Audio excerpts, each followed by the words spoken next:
So do you have a throttle, or is that just kick in? No, I've got a throttle. Oh, okay.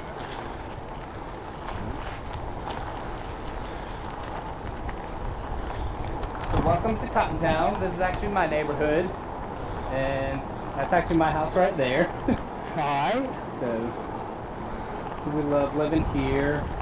One of the things I love about Marion Street in particular is we've got that fountain divider or diverter right there. I like Marion Street here. I don't like Marion Street further up because it goes to 4 lanes and it kills the connectivity. Yeah, and we'll turn left here. Yeah, and honestly, getting from here to the other part of Marion. It's like playing Frogger. Oh my gosh. So whenever I wasn't at St. I would just cross over on Sumter at the light there and then go a block over. Because it's just almost impossible to cross here.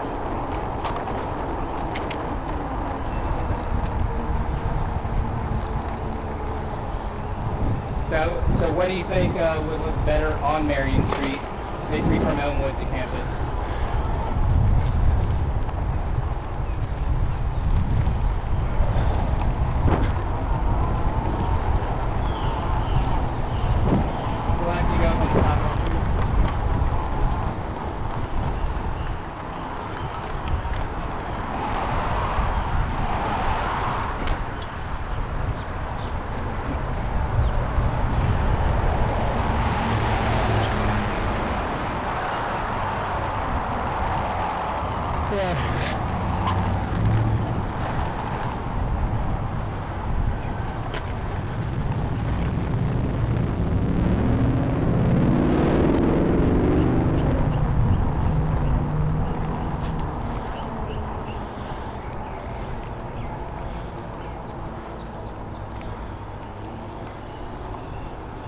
Yeah, so what would like an ideal Marion Street look like to you between Elmwood and USC?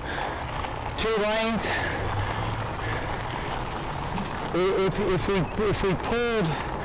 If you took 2 lanes away and made those parking, you could take the other existing parking lane and make that a bike path and pedestrian path, and some of those businesses that could utilize existing sidewalk for sidewalk cafe. It really creates connectivity. Downtown Decatur did it, and man, amazing difference, no traffic issues, but man, you feel like you're downtown, and with Emily being right there, it gives similar characteristics to what we have. Okay.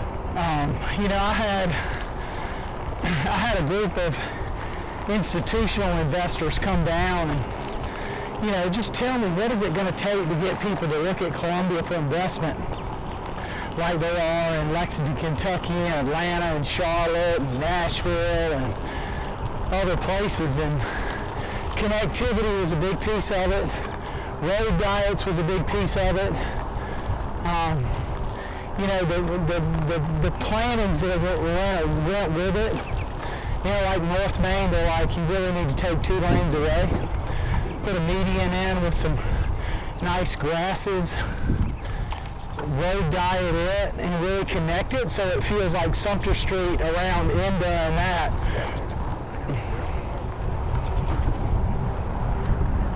Okay. Yeah, and you actually basically already answered one of the questions in the Facebook group is about, would you consider transforming some of our existing street parking into bike infrastructure? Oh, we have to.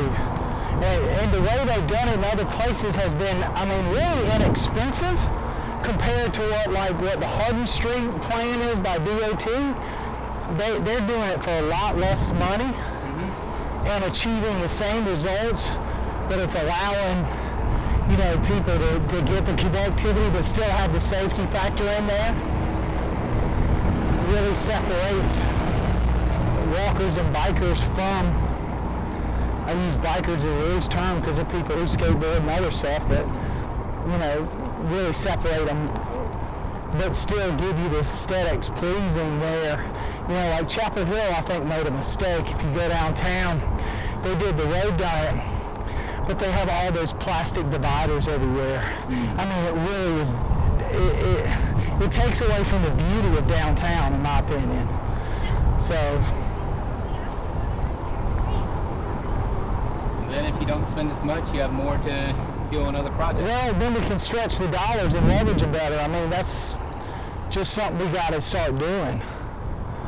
You know, I mean, I've heard people say that we're going to get, you know, $40 million or something towards these type of projects, but what I've seen in the budget so far is only about $4 million. Okay, yeah, that sounds about right. I actually had a reporter ask me about that the other day, and I said, you know, I keep hearing all these numbers, but the best I can tell is those numbers being thrown around are what's in, like what Clyburn's gotten in the... Clyburn's gotten only $4 million, because that's what it says on his website. Yeah, that's what we have in the bank, right? And then the other numbers are just what... No, it's not in the bank. Oh, the House passed it. The Senate hasn't passed it yet. Okay, I thought we already had that, and that the $40 million was in the infrastructure bill that hasn't passed. Not from what I saw online, and okay. That's what I was trying to understand is where's that extra money, because you know, city manager doesn't know where it was, our lobbyists, because $40 million we could leverage that pretty damn good, especially if we can ever get control of the penny sales tax money. You know, nobody seems to know what those numbers are, where it is. Have there been many talks about using more money like that to leverage with matching funds? I know that's a big thing one of our guys talks about that they've done in other cities. I think Charleston probably does it well with getting that matching fund, so we're not paying the full share of projects. Well, I mean, I think that's important because there's a lot of, well, first of all, let's step way back. ULI did a beautiful study in 2014 for this town, and it never got finalized or never adopted. I think we got to dust that thing off and update it so that we can utilize that as a basis to put into these planning grants, which then gives us an opportunity to get to some other grants that we could leverage. I mean, these choice city grants and other things that are available out there that we haven't taken advantage of could be incredible assets to leverage, along with working with our development partners. You know, that's what these institutional lenders were saying is you get one or two partners in and we can leverage money, you know, suddenly you can get 3 times the output. So, you know, God, if we could leverage 35 million or 40 million with 100 million of private sector investment for development that incorporates these changes, because that's nothing new. I mean, you develop a shopping center today, you're going to be required to put in handicap sidewalks and other things like, you know, intersection changes and stuff as part of your costs. So think about if as we plan these developments, encourage that we take out some of those pieces that are done by them, which is leveraging those dollars. Suddenly you're stretching it to 2 or 3 times. We got something, but I think until we finish some of these projects, it's hard to start something new. You know, the connectivity, I mean, we got an opportunity with what the Boyds are doing with Boyd Island to really add another piece to the puzzle, which we could connect the river then from Elmwood Park on the other side of the cemetery. We can tag into that bridge. And then when you go under the bridge and down Laurel Street, the city's alternative water source that we're putting in to protect our water is going to build a platform which will then allow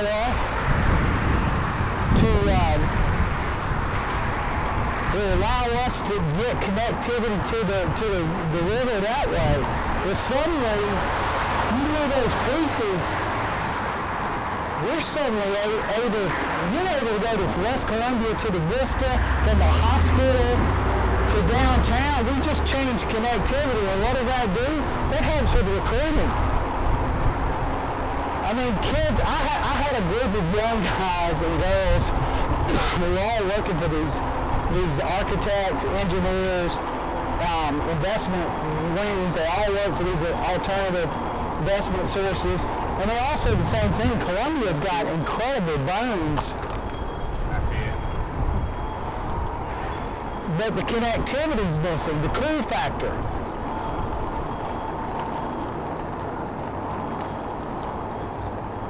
Man, you're hitting all of our user questions already. Oh, I'm sorry. No, that's cool. It's good to hear someone's already thinking about the things that the people are. One of the big things is... hey, how are you? When we were asked the question by the Downtown Neighborhood Coalition about our vision, I mean, I kept thinking about the places I visited in Nashville and other places that have been revitalized in those areas and have incorporated the characteristics in the homes, the quality, style, how they connected it. And all of those have the same connectivity as that we're talking about. You know, which is the road diets, you know, retail and restaurant spaces and multi-use. But what they've done to attract those developers is predetermine what's there so that we're not, you know, dependent on, all these hearings. The neighborhood, the developer knows what the neighborhood wants, and the developer knows how to move forward. It's not a guessing game and a constant moving. And I think if we can put those things together, we really, really create an opportunity to get one or two of these institutional investors. Because if one or two of them come, the rest of them come, then we see growth, and then you start to see filling those pockets. Because as we talk about it, you know, we've got food deserts we've talked about. Other things we're not going to get a grocery store, but we could get a neighborhood grocery store. Yeah. You know, but being one that's tied into a Publix or a Harris Teeter or someone who's got the supply chain that allows us to grow with it. Because the one thing we don't want is something that has limited options and quality options.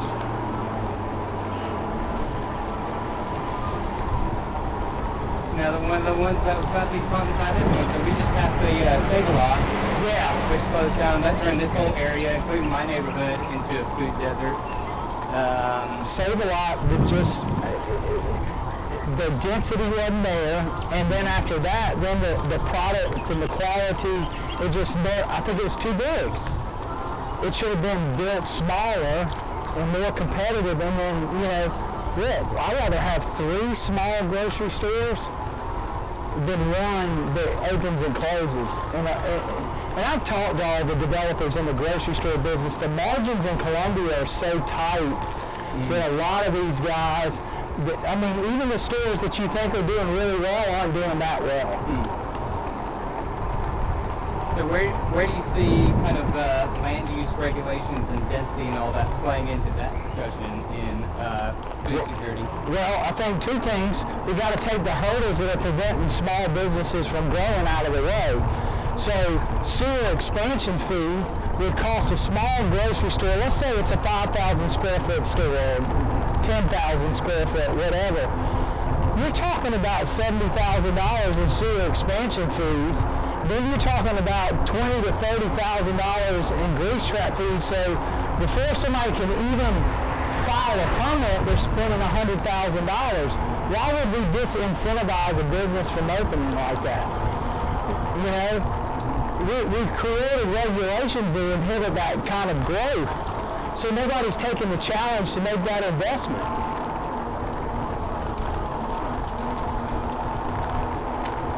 And then, you know, there's mechanisms too that we can use. I mean, HUD Choice City grants are made for this. So is HUD 108. I mean, we could get that running.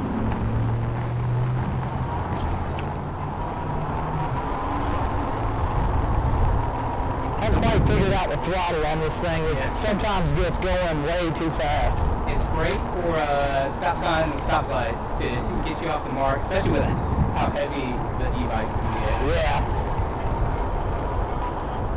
So we just turned off of one of Columbia's bike boulevards.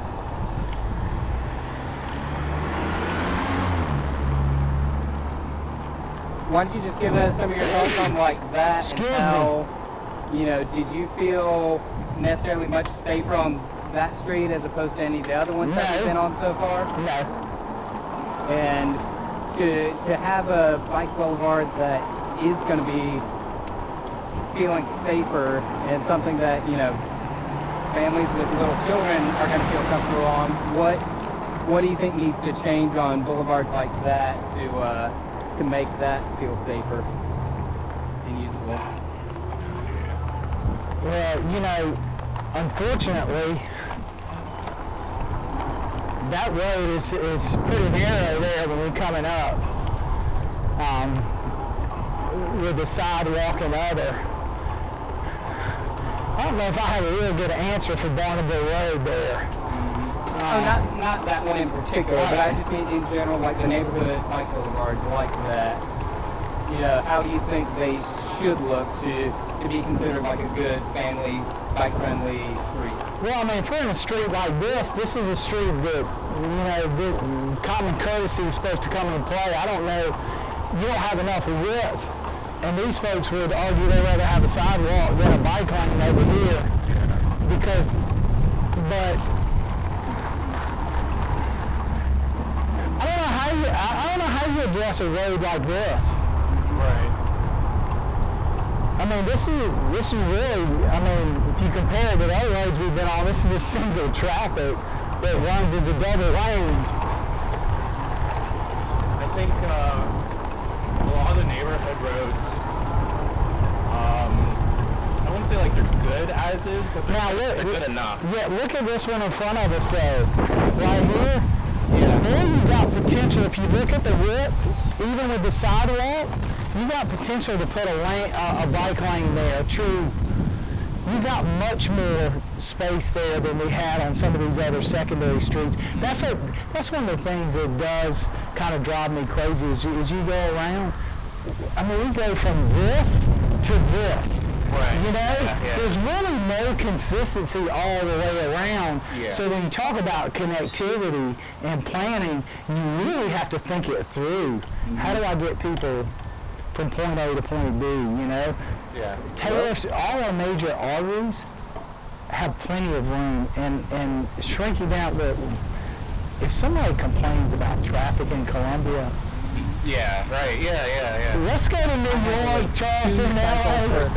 Yeah. You know, I mean, our friends from LA who moved here, he lived 25 miles from work, all right? Took him 2.5 hours every day. Mm-hmm. LA traffic. He's like, here. Yeah. He's like, what is everybody complaining about? It's a 5-minute commute.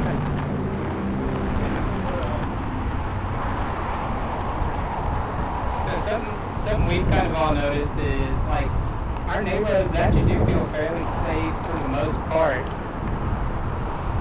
And one of the big problems is what we're about to see right here is getting from neighborhood to neighborhood.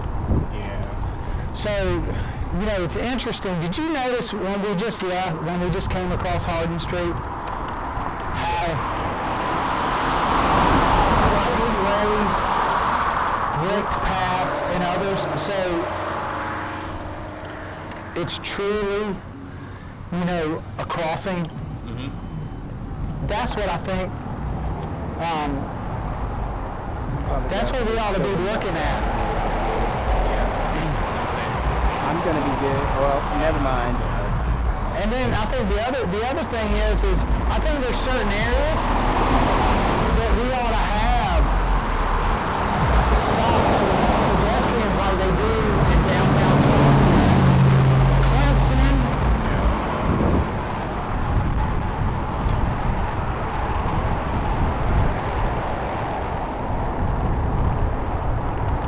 But these major intersections like that, if you look at these other cities, they've created bump outs, and DOT has fought me on the thoughts of doing that. Right. But I think if you put bump outs with a little bit of raised thing, it brings so much awareness, because bump outs visually make people slow down.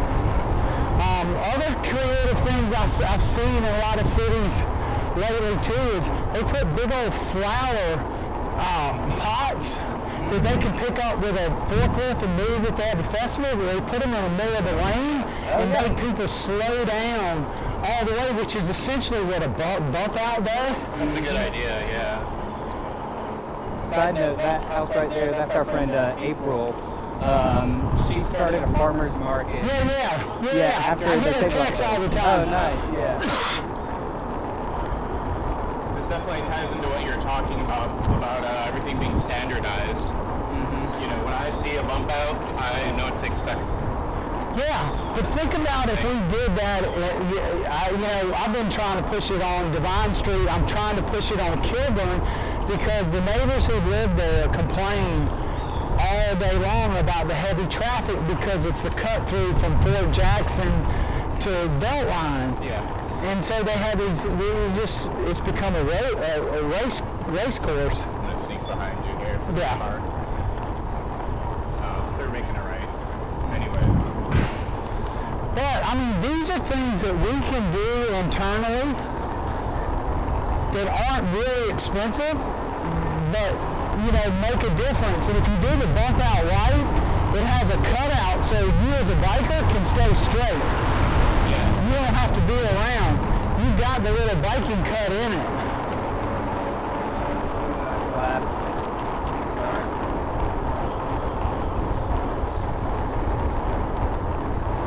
Yeah, just kind of my 2 cents from a personal observation on Marion, what I would think between Elmwood and campus is what you were saying with those big planters. We placed a few of those mid-block to create a modal filter, so you can still maintain vehicle access for the parking lot and businesses there that need it. But then nobody needs to use Marion as a through street, since you've got Bowl and stuff on either side. Yeah.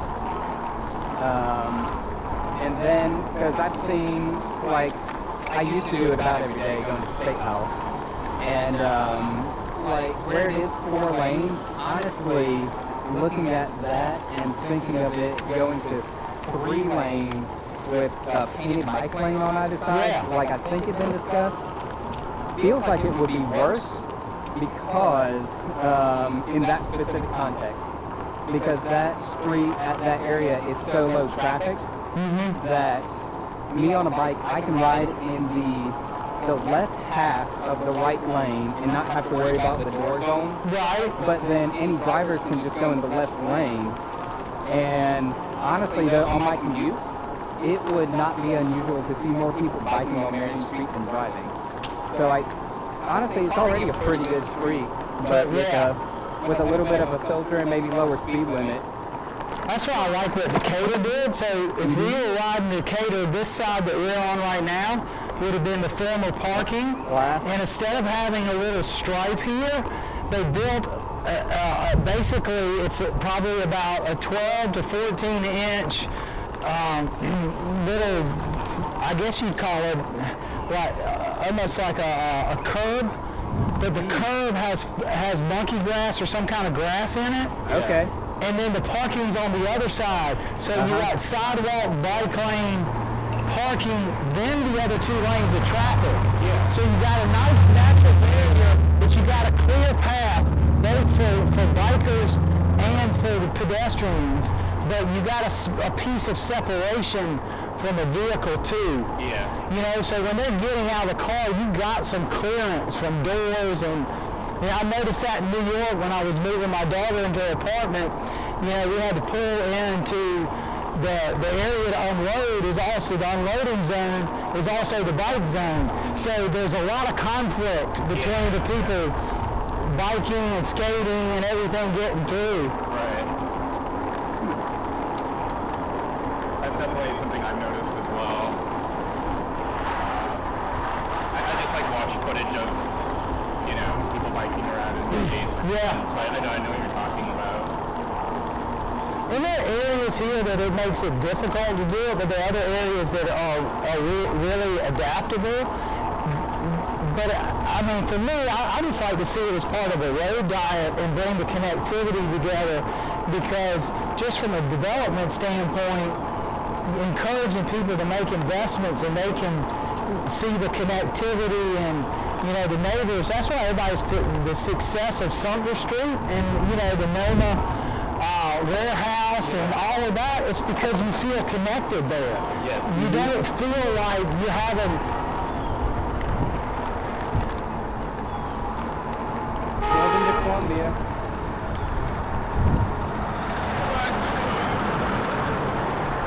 X670021. X670021. That's some pain harassment for Columbia. I didn't hear what he said. You wanted us to fully hear it. Oh.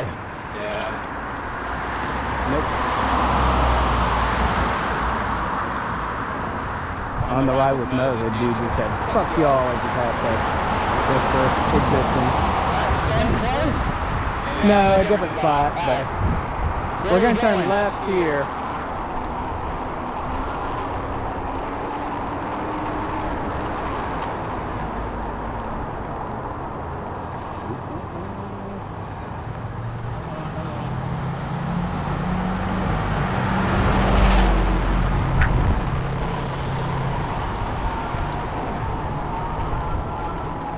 When you're hotboxing and driving really slow, so you don't hit anyone.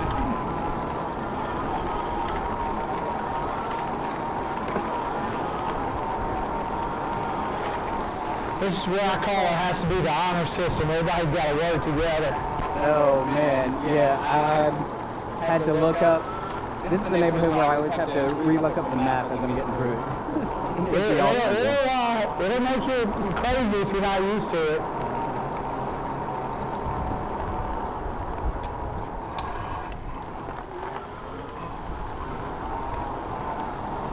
So we just did, I think, what is one of the most stark contrast things in Columbia from neighborhood to neighborhood, just the quality of the streets and stuff. How do you see that changing in the future and seeing a more kind of equitable distribution of good, safe street projects, just regardless of ranking income level of the neighborhood? So for me, my idea around, my number one besides crime, so I'd say number two complaint is roads. Quality of roads, potholes, water leaks, and everything. And for me, I got this idea of, well, two things. There's some technology that came out of an incubator in Charlotte. It's called Good Roads.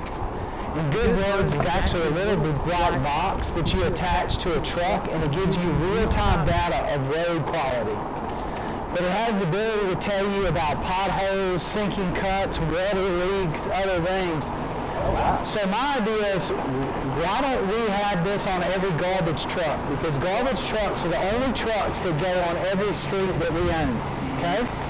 Now, here's our big challenge, as you know. We got... I'm going to pull over real quick. Yeah. So... Check on that. We're trying to get over to Gervais. Gervais right there. Oh, okay. That's right. Yeah.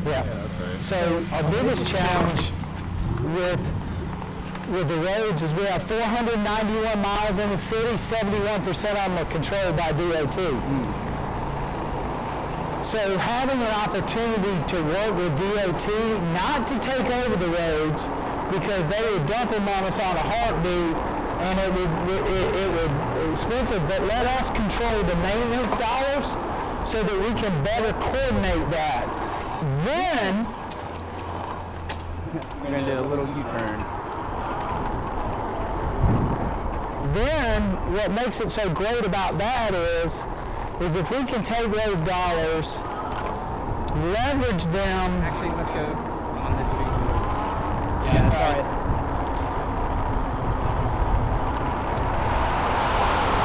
We could leverage those dollars and control the maintenance and use not only good roads, which then we'll kick that information and we work along our teams that are doing construction and make sure that we're doing roads that are, work that's consistent with each other. We could use Doppler, which is another technology that is workflow. And so when they put in that work order, then it sends to the various departments to get completed, but it tracks it. We're 2 years behind right now based on the work orders we have. We don't have the staffing, so I think it's perfect timing for us to take assets that we have and utilize them. And when I say that is that we have more women-owned and minority contractors in this town than any other city in South Carolina. So what if we either put them on rotation or split up the city in quadrants and said, your crew's job is to maintain these areas. That means small water leaks, that means potholes, that means sidewalks. I mean, just what we spend in lawsuit settlements on sidewalks would pay for itself. So suddenly what happens? Every road in every community has a full-time maintenance crew that's held accountable, that's contractable, that has the assets and the ability to do the job. So like all the striping that we see, all the weed cutting, but at the same time, we're getting what everybody wants, which is clean streets that are equitable in every neighborhood. So it doesn't matter what neighborhood. All of them are treated the same because we're having crews work at the same time and the same pace. And then secondly, we're creating wealth and opportunity for these small contractors. Because one of the things that they struggle with is inconsistent revenue and other things because they got to have growth so that they can get more capacity for bonding and credit that allows them to grow and bid on bigger jobs. So it becomes a cycle. We're going to spend the money, but for us to hire employees to do that, we got to hire 1.4 people for every job. Because when you get to a certain point in the city, you're getting 5-6 weeks of vacation, sick days and stuff, but suddenly you're only working 10 months to 9 months out of the year. We got to have somebody fill that gap. So you mentioned in there the kind of wealth and opportunity building aspect. Why don't you talk a little bit to maybe people that are not just like out fun like this, but actually reliant on it to, like, that's their mode of transport to a job, and how that factors into economic mobility. Well, I think by finishing the connectivity that we've been talking about since we started this ride is the first key, because until those projects and everything are finished, all we're doing is talking. It's reality. But I think if we can get to a point to finish those projects first and then create the opportunity to allow those folks to use that as a mode of transportation for the 9 or 10 months out of the year that they can safely, then we've helped somebody. And that could be done tons of different ways. We could expand the blue bike system.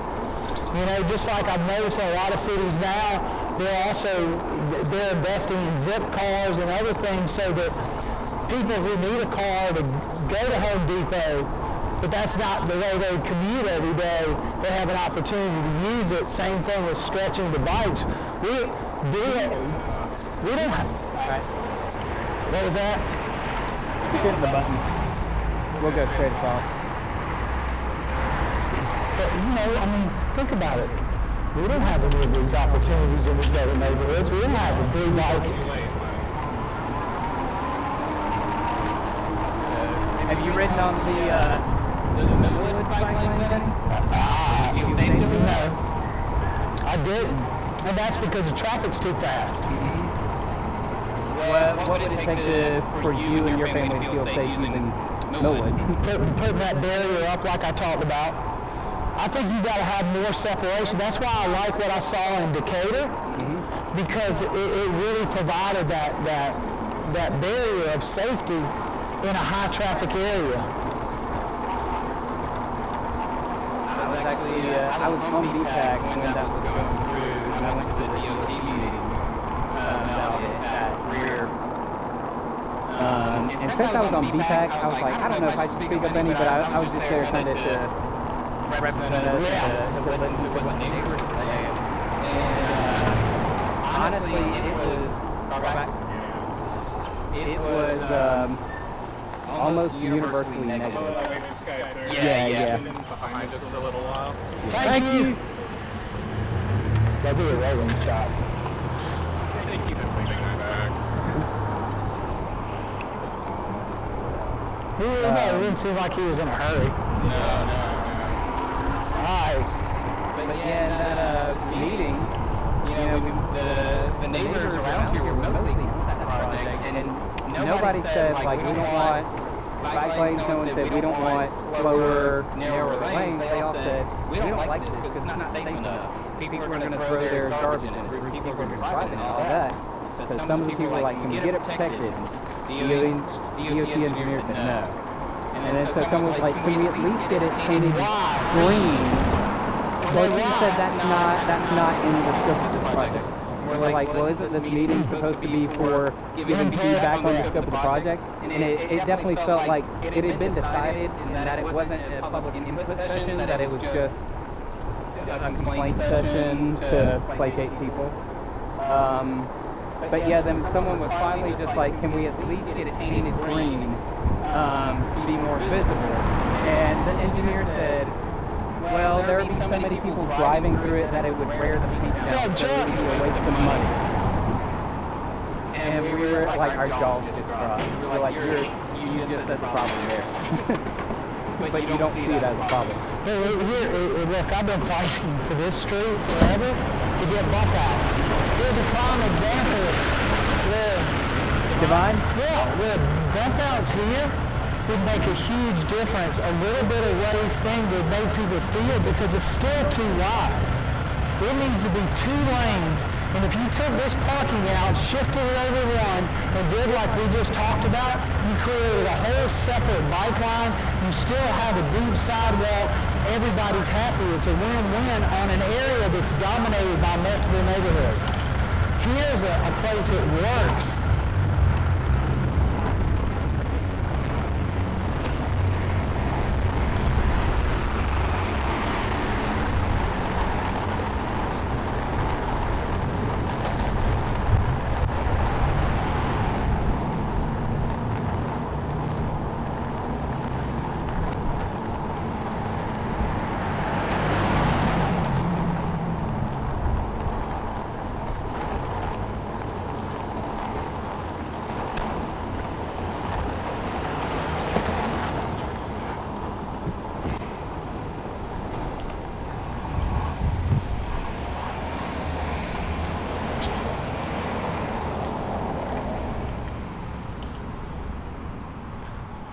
So Zach, you make him do all the work? Yeah. He doesn't need to have a motor. Yeah. Wasn't moving. Hopefully we will.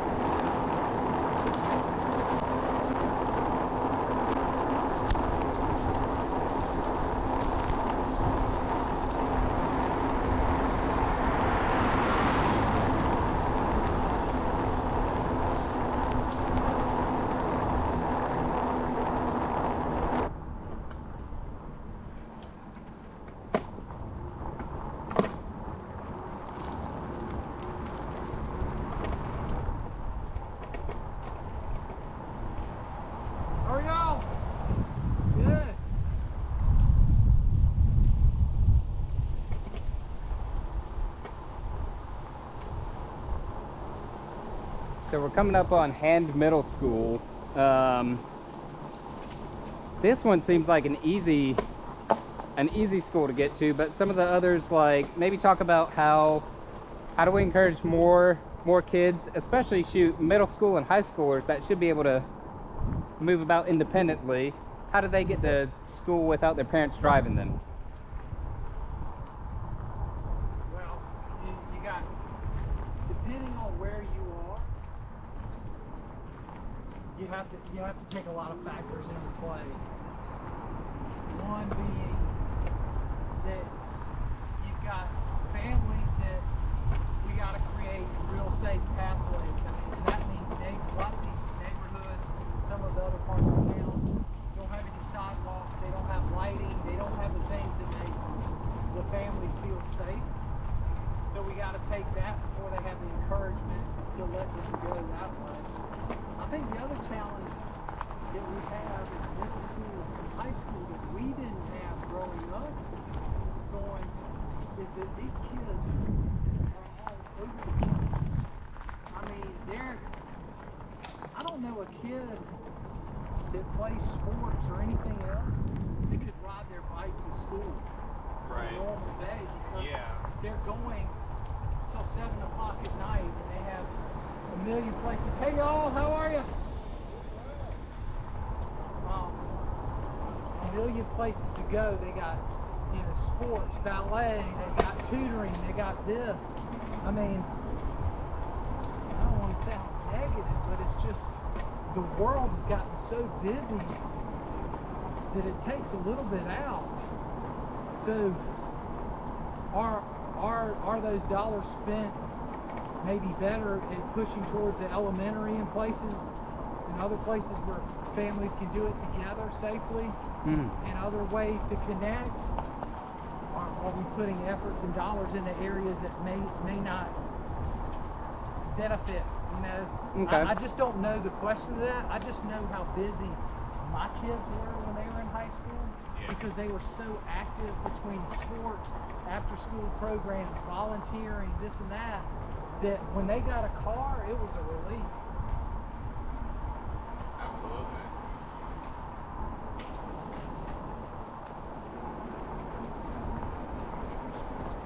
Yeah, that might be beyond the scope of our group. Talking about just the craziness of modern life. And I know, but I mean, it's just such a factor today that, you know. did we maybe put too high expectations on kids and Well, whatever? I agree with you on that. I mean, I do think that we're over. These kids are overactive. I mean, they have no downtime, and then you throw in electronics. Ooh. And that's where it goes. Whatever's left of it. I mean, I never, as a kid, my kids weren't this way because we moved into the house we live in now when our kids were younger because there were 17 families around us with young kids. Those kids were outside all day, going from house to house, playing, hanging out. I mean, it just, why sit inside? It definitely speaks to connectivity and, I hope y'all got me something nice. Thank you.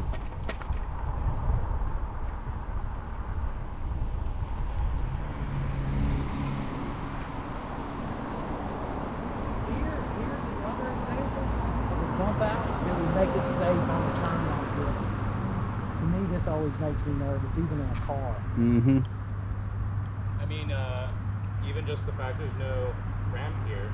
You know, there's one over there, but Here we if go. you're on a wheelchair, what would you do? Let's go straight this time and turn on green.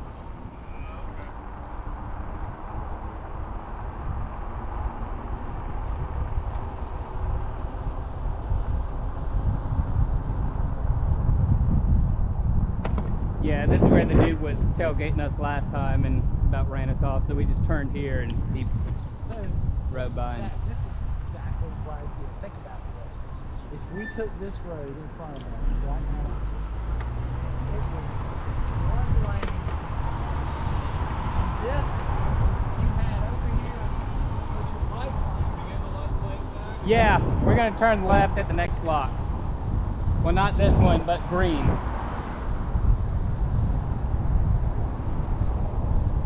Yeah, actually, 5 points is a big topic. I know we're currently on the most dangerous street in the state. I hear that. I'm not sure but I think there's a better way to do it. I've been looking at the plans, but I keep getting told that's the way it is. It is the way it is, but But I think does it have to be this way? right. How could 5 Points look better then? But, you know, one thing, have you been to South Boulevard, Charlotte? No. You need to take a trip and look at, like, even their median.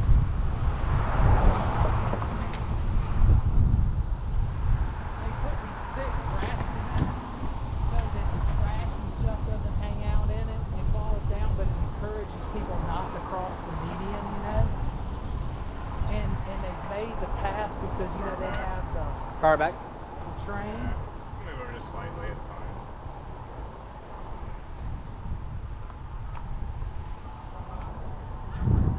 Is he going? They Oh, okay.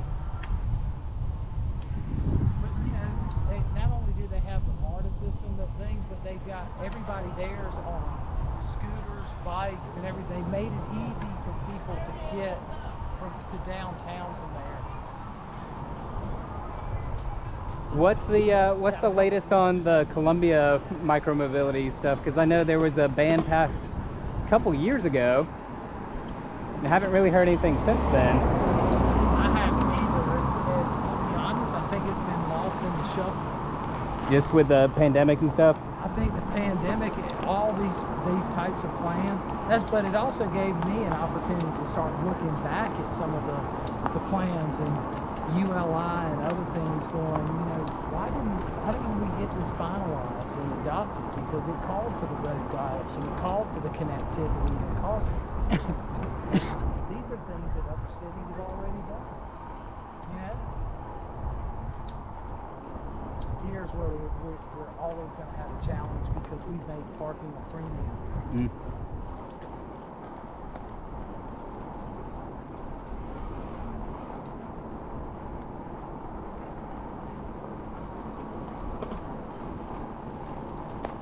Have you gotten to ride any scooters in other cities? I have, and I tell you, some places it works, some places it doesn't. Uh-huh.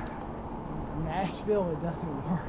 Those Oh, people, I mean, it's just too much traffic. But in Charlotte, Mm-hmm. you would be surprised at the people in their suits and everything that use it.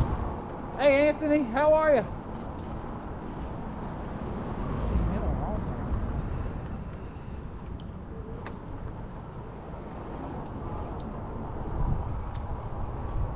Yeah, Sambury's house that caught fire.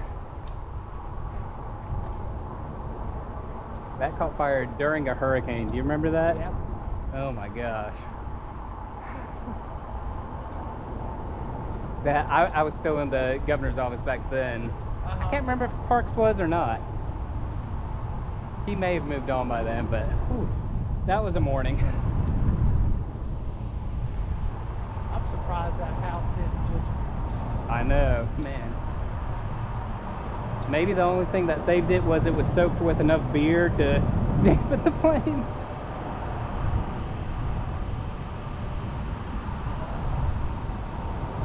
I knew people who lived in the basement. Henry and them lived up top. Oh wow. We'll go straight through this one.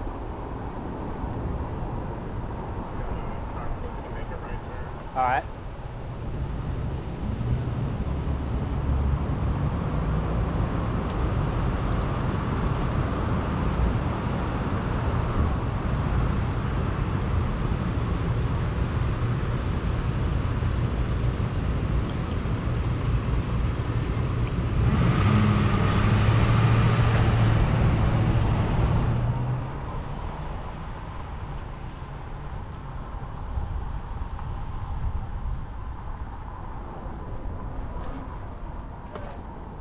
Zach, you've been around this long. Why couldn't we have something like that on Millwood? I mean, how much could that really cost? Well, I was about to ask you. I was going to say, so you've been around. You've seen the progression of how Green Street has gone. When I was a student here, you know, it was closed off during the day, but then at night they'd open this through traffic, and now it looks like this. It's amazing.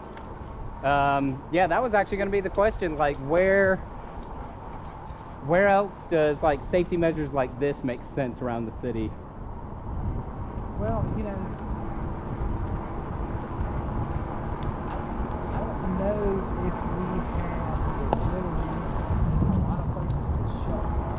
Mm-hmm. We're spread out a little more. Mm-hmm. But why couldn't we have times like my daughter, I said, lives in New York City, well, the 3rd Avenue in front of her apartment complex shuts down on once a month, and they have, you know, bike lane free, and everybody's out there riding bikes all the way down 3rd Avenue, skating, this and that.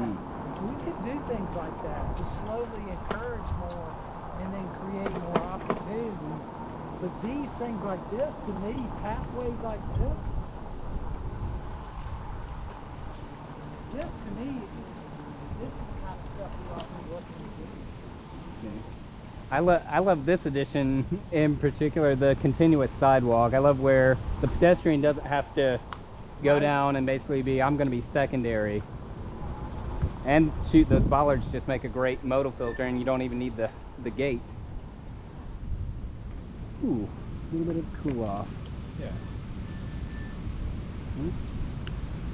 We're getting towards the final stretch. We'll go down the hill to the basketball arena, turn right up Lincoln, and then go up there to Elmwood Park.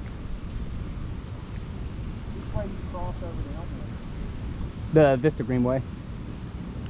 Take the street tunnel off of Lady. Yeah. Mm-hmm.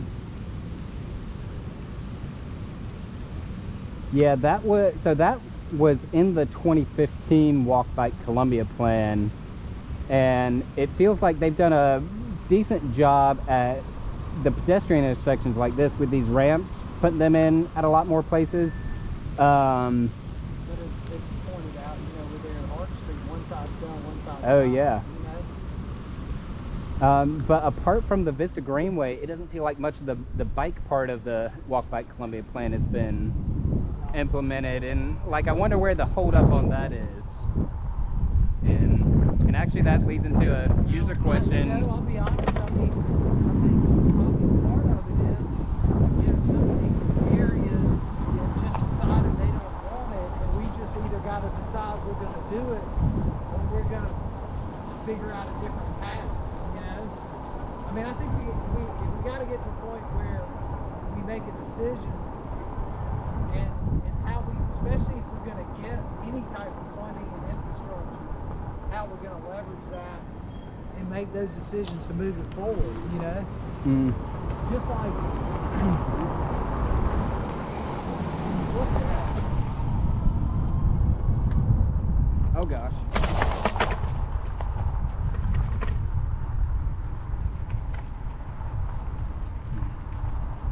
Yeah, I was pointing out to Mo earlier, it's actually illegal technically now for us to ride over there. If there's a painted bike lane, we have to get over in it.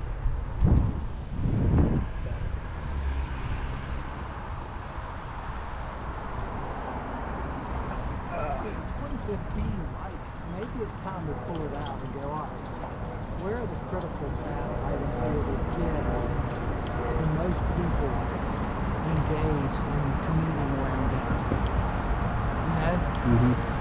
And then build backwards. Where can we all agree? I mean, I don't know about you, but you know, Bell Road to me was such a, I think it pushed the whole all the projects back, in my opinion. That was in that little hole where I was back in Charleston for a year, so I missed that I side mean, of the it. neighborhood just went bananas, and literally, I think it pushed our staff back moving forward. So maybe kind of a hesitancy there after a bad experience Oh, yeah. to ruffle feathers. Well, I mean, to be honest, to me, cannot like move forward. You know, I mean, okay, they don't like it, but the reality is long-term range is part of the plan. But Yeah. we're hanging out in the rain today. Yeah. Zach has this nice cooler rack, but you notice there's no beverages here for any of us. No. You Yeah. know? I mean, if you do need a water, I brought some water bottles. Sorry, I forgot to mention. It's a sturdy looking rat. Push that button one more time. My other bike, it's actually in the shop right now because I had a crash. It's got a big basket on the back. It's a cargo bike, so it's extends back another 2 feet. But there's just a global shortage on parts right now, and I'm telling you, my crash was in June, and I still haven't gotten the part in that I need. my wife ordered this bike in December. Oh my. So we moved into that house in Cottontown on March 1st of 2020.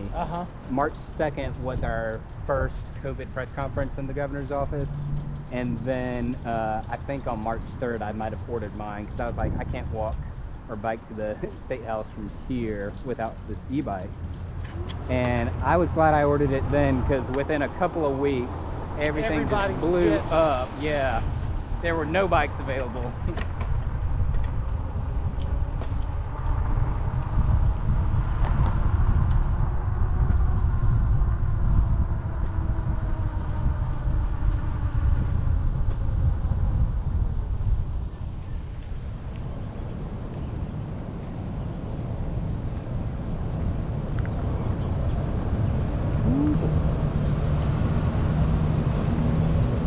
I hope you're getting hazard pay. Yeah, well, I enjoy it, so maybe one day. Yeah, maybe that's a little plug for the sensors in the bike lane. See, Zach, I think this is where we need to get everybody together, but not such a big group, but a small group, and start pulling this plan back out and really looking at it. All right, how can we do this in conjunction with finishing up the rest of the connectivity? You know, putting pressure and getting with the folks on county council who are interested in saying, all right, y'all, help us get a hold of this penny sales tax. Because look what we're riding on right now. This is a penny project. That was beautiful. This was a priority over the other stuff. Every one of the university's projects has been completed.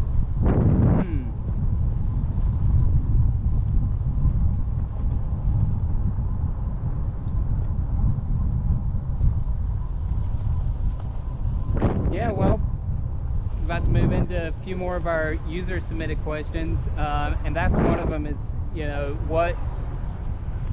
how do we work better with all of the municipalities around here, the other cities and towns and counties and the DOT and all that, and the COGS and... Well, like anything,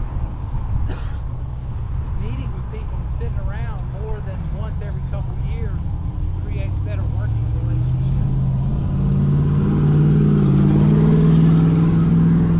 I think there's a real opportunity because there's change everywhere, from county council to city council to legislative, because one of the things is the same people have been elected forever and ever.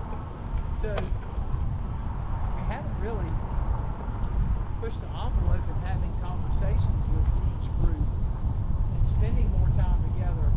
I mean, I've started doing more stuff with different county council members, having relationships with them and talking about issues and, building rapport where we're working on, neighborhood issues and stuff, picking up small things from sewer things to roads to other things, and that gives us an opportunity to build up that rapport.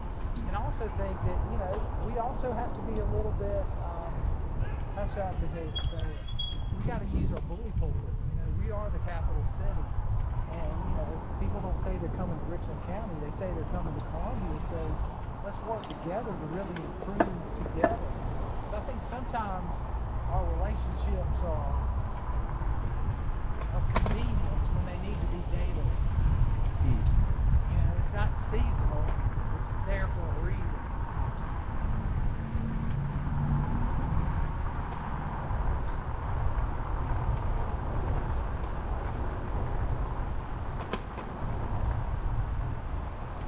Is there any sort of I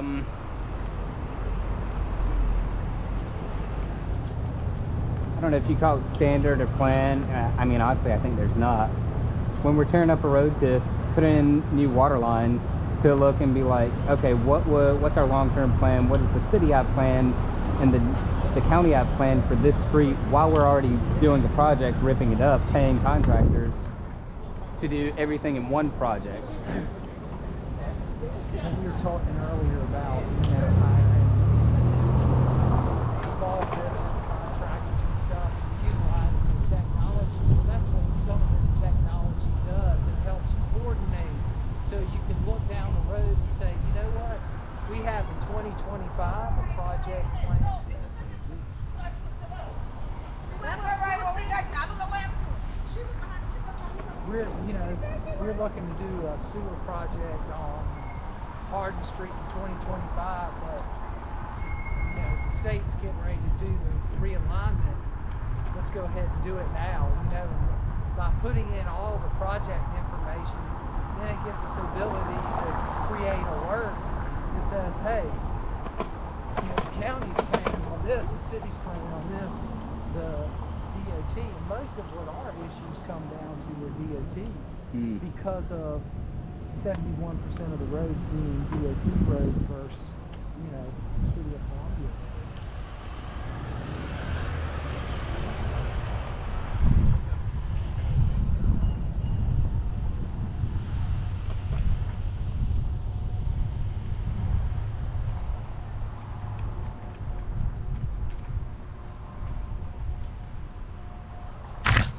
Do you see that changing much with the new bike pedestrian plan that the DOT has put out? And think that they'll be more willing to work together on projects? Oh, I think we have to insist on it. That's one of the, I've kind of had a preliminary discussion with some of the delegation and the Speaker of the House and others saying, look, as I'm looking down the road, is there any way that we can work together and control more of the maintenance money and future project money so that we can coordinate better projects and leverage it? Like we were talking about leveraging future developments, because see, DOT does the same thing. So if you go build a shopping center, let's say out on Killian Road or something, they're going to make you put in the sidewalks, the handicap ramps, the handicap medians, signal turns, and all of that. Well, we want to do the same thing, but we can control what we're revitalizing or restructuring and coordinating. And it was all done in-house through one process. It would be not only an opportunity to save money, but allow us to leverage that money to make a better project. So it doesn't come to the question, well, we don't have enough money to add, a raised bike lane curve, or we don't have money for bump outs in this project, or we don't have this. It would give us the opportunity to have those.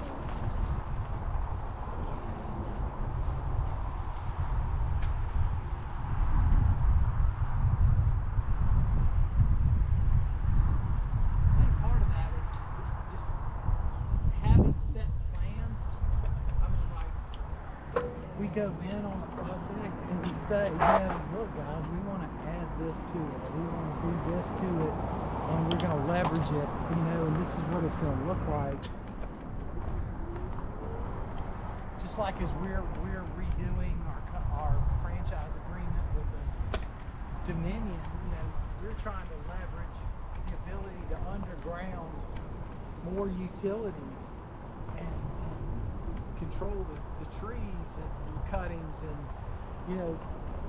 it was amazing to me when I saw the franchise agreement. It's 10 pages long.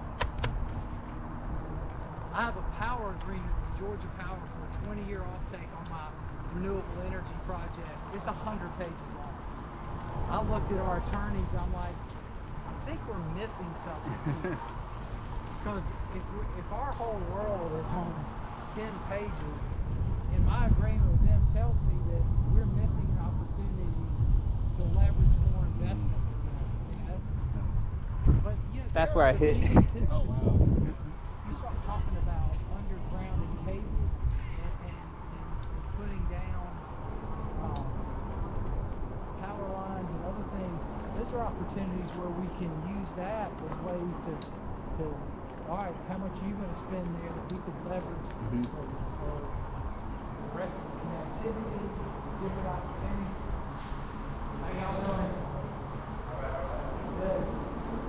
That was actually a big conversation when I was on the Tree and Appearance Commission, was the underground utilities, because most people don't think about that, but the number one thing that blocks putting more trees around the city is power lines. And then, well, I think the second part. Hey, how are y'all? Good. How are y'all doing? We're doing good. the other thing that I think in this too is that we've gotten so stuck in certain this tree we haven't given flexibility or look. I mean, a lot of these other cities are doing creative things and making sure that, you know, when they're planting, there's certain trees that help create shade and everything downtown, but at the same time don't block business signs and other things. Yeah, trees can do a lot. They can clean the air, cool it off, give you shade, provide a barrier for safety. They can be essentially bollards. Well, we can't complain about our tree because I always take people up to the Capital City Club and let them look out the window and say, you know what, for a city that has a lot of concrete and a lot of asphalt because we make people have parking lots, we sure do have a pretty good canopy. Yep. Whenever I fly back into the city, I'm like, okay, that is one where we are doing pretty good is on trees. But then you got the ones that are aging out, especially in Shandon. That was a big one because they're getting old. But well, and we gotta replant those trees and not like water oaks and other things that you know end up causing so much damage to our sewer system and everything else because the roots are getting in there to get the nutrients.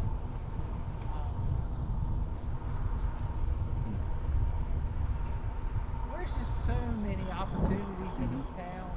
That's why I stayed here 35 years ago, and I keep myself wanting that. And I think the pandemic showed me that, you know, we're at a real turning point. I mean, we've only had 2% growth after the last decade. We're not the #1 city anymore. You know, felt like we barely crawled our way out of the 2008 recession, and then the next one hit. well, and to be honest, the '08 recession was hard, but we really didn't get hit like others because we had the university, we had state government. But during COVID, we didn't have any. You know, I mean, you start looking at suddenly 55,000 students and 10,000 hospital workers and others, state workers working from home, killed us.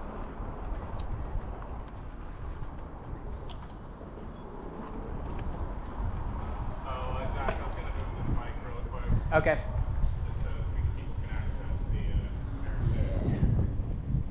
You know, and then I'll look at, you know, the hurdles and through planning, we've got the reputation where, you know, it's not business friendly. And I don't think we can fix it by making some adjustments, but training and giving our staff the time.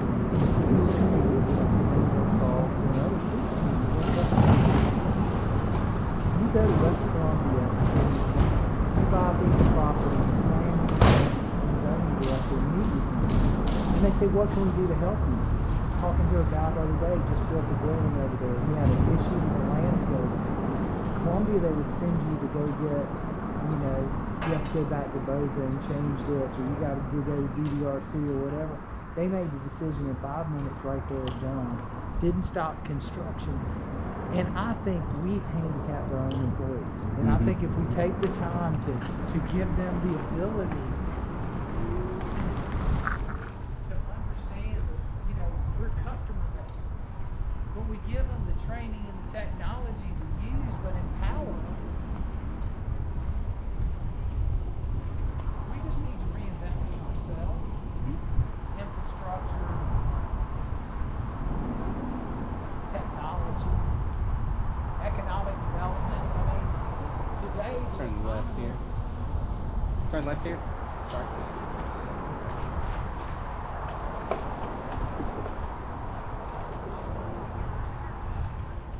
What's up, guys?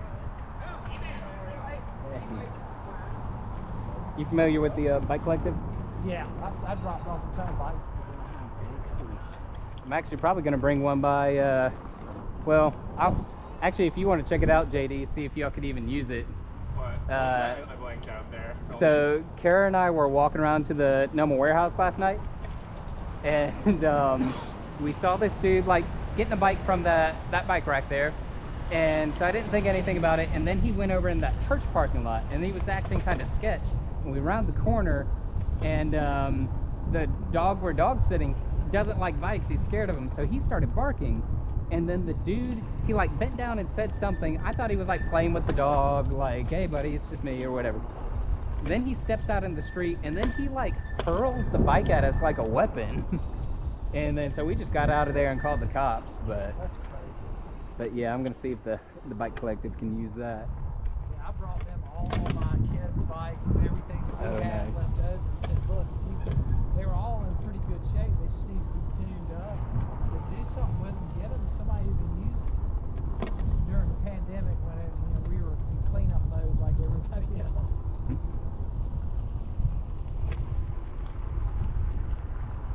Do you follow much the new plans for the charter school over here and the Greenway extension?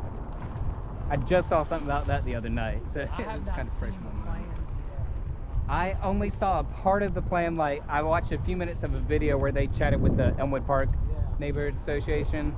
So it looks like somewhere right back in here there's some land, and they want to put the school back there. Oh, okay. But then the Greenway would extend basically along this tree line, I think, and hug the school, and then go up to Park, and I think eventually to Main and stuff. And actually, I think eventually to Bull Street development. What was the reaction? I mean, a lot of people just worried about traffic, and honestly, I look at that and be like, you're building a school with a greenway right beside it. Why do you start off with the paradigm that every student has to arrive in a vehicle? If you have a greenway, you Hey, know. how are you, man? You doing all right? You know, if your school's on a greenway, why don't you figure out, hey, where do our students that could get here on the greenway live and reduce traffic in our neighborhood?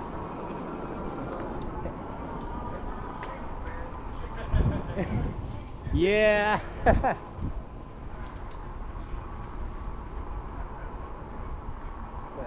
And I think that's just a big thing citywide, is just having that mindset that more development has to mean more cars, when if we could do it right. But we can't talk about wanting everything else if we don't have development that's attracting people.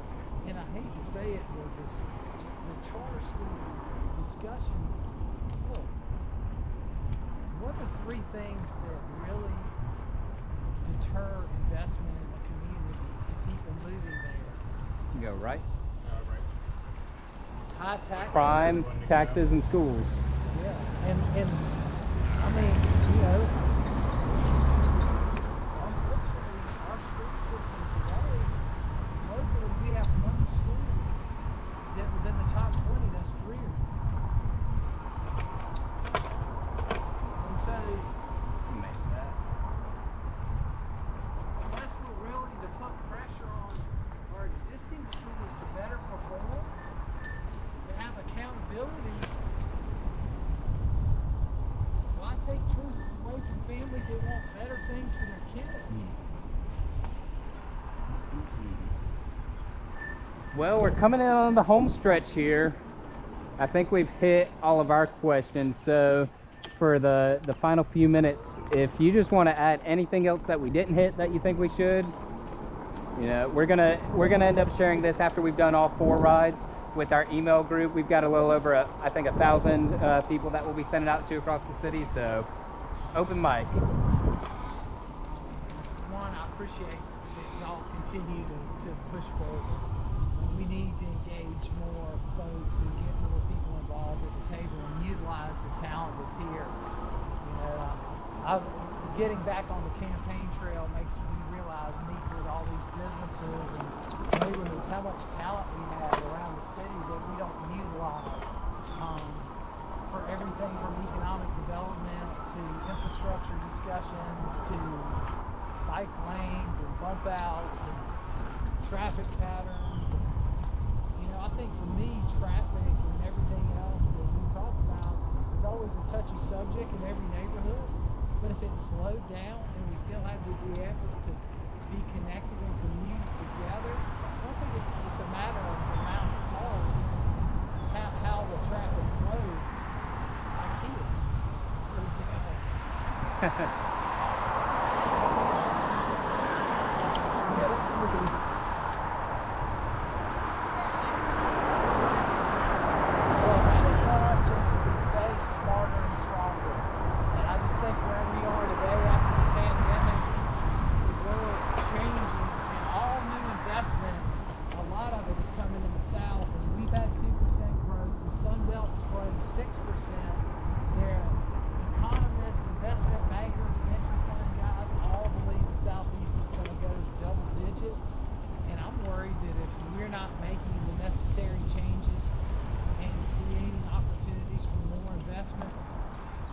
we're going to get left behind, and we're no longer going to be in the top 3 city largest cities in South Carolina. I just don't think we're going to have the investments, and that's going to affect schools. That's going to affect infrastructure. That's going to affect housing market, everything.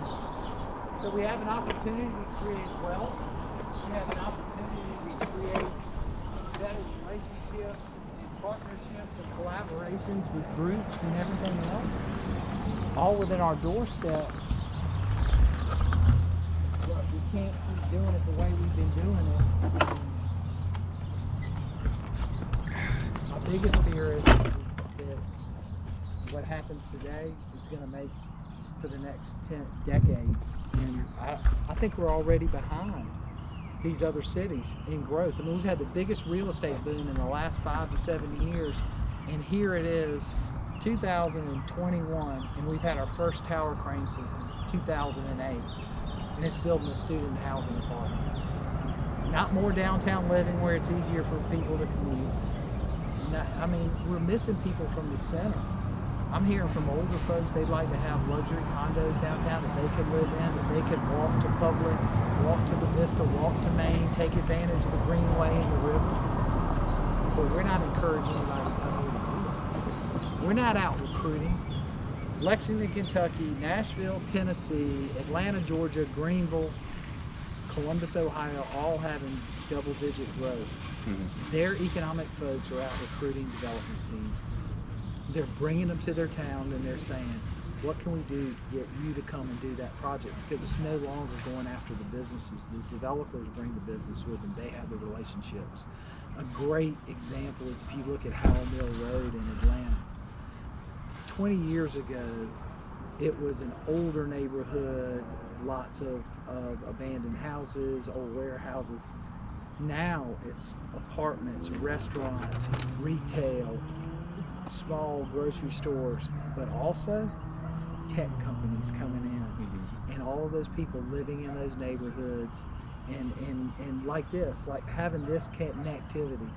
It's not a 4-lane road, it's a 2-lane road with that heavy traffic, and it works out that you can get connected, you can walk, you feel safe moving around. People don't take their cars out of the parking garages. They don't need to. They can walk to work, walk to dinner, walk to get their needs, dry cleaning, banking, everything.